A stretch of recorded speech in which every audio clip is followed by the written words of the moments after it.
Miss world పోటీలకు అంతా సిద్ధం. ఎల్లుండి సాయంత్రం గచ్చిబౌలి ఇండోర్ స్టేడియంలో మిస్ వరల్డ్ పోటీలు అధికారికంగా ప్రారంభం.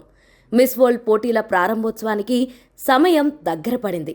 ఎల్లుండి 10/5/2025 సాయంత్రం గచ్చిబౌలి ఇండోర్ స్టేడియంలో మిస్ వరల్డ్ పోటీలు అధికారికంగా మొదలవుతాయి. ఇందుకోసం రాష్ట్ర ప్రభుత్వం విస్తృత స్థాయిలో అన్ని ఏర్పాట్లు చేస్తుంది.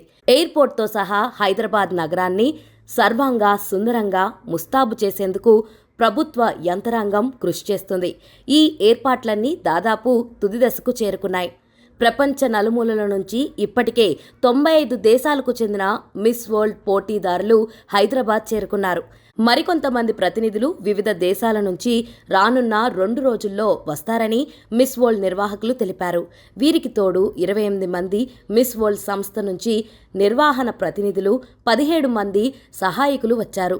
గత వారం రోజులుగా వస్తున్న అతిథులు అందరినీ తెలంగాణ సంస్కృతి సాంప్రదాయాలకు అనుగుణంగా స్వాగతం పలుకుతూ వారికి బస ఏర్పాట్లు టూరిజం శాఖ కల్పించింది. విదేశీ ప్రతినిధులు బస చేసిన ట్రైడెంట్ హోటల్ దగ్గర పోలీసులు భారీ భద్రత కల్పించారు. ఇవాళ రేపు ఈ కంటెస్టెంట్స్ రిహార్సల్స్ కార్యక్రమాల్లో పాల్గొంటారు. పోటీదారులను వివిధ గ్రూపులుగా ఏర్పాటు చేసి వారు పాల్గొనబోయే కార్యక్రమాల బ్రీఫింగ్ నిర్వాహకులు చేస్తున్నారు. వివిధ దేశాలకు చెందిన కంటెస్టెంట్లు విభిన్న కార్యక్రమాలు, తెలంగాణలో ఉన్న చారిత్రక పర్యాటన ప్రదేశాల సందర్శనలో పాల్గొంటారు.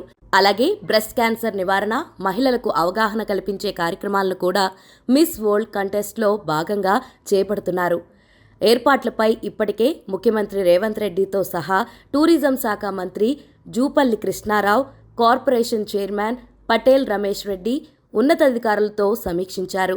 అవసరమైన సలహాలు, సూచనలు చేశారు. ప్రకృతి, పర్యావరణ పరంగా అన్ని హంగులు ఉన్న తెలంగాణ ఆ రంగంలో వెనకబడిందని, ఇకపై తెలంగాణ జరూర్ ఆనా అనే నినాదాన్ని విస్తృతంగా ప్రపంచవ్యాప్తం చేయాలని ప్రభుత్వం భావిస్తుంది. తద్వారా పర్యాటక రంగం పెరగటం, పెట్టుబడుల సాధన, ఉద్యోగ ఉపాధి అవకాశాలు మెరుగుపడతాయని ప్రభుత్వం భావిస్తుంది. ప్రతిష్టాత్మకంగా చేపట్టిన ఈ ఈవెంట్ గురించి రాష్ట్ర ప్రభుత్వం దేశ విదేశాలతో పాటు అన్ని రాష్ట్రాల ప్రధాన ఎయిర్పోర్ట్లలో ప్రచారం కల్పిస్తుంది.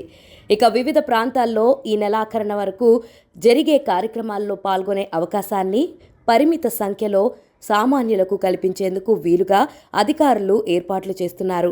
టూరిజం వెబ్సైట్లో రిజిస్టర్ చేసుకున్న వారికి 5 కేంద్రాల్లో 1000 మందికి చొప్పున మొత్తం 5000 మందికి మిస్ వరల్డ్ పోటీలను వీక్షించే అవకాశం కల్పించాలని భావిస్తున్నారు.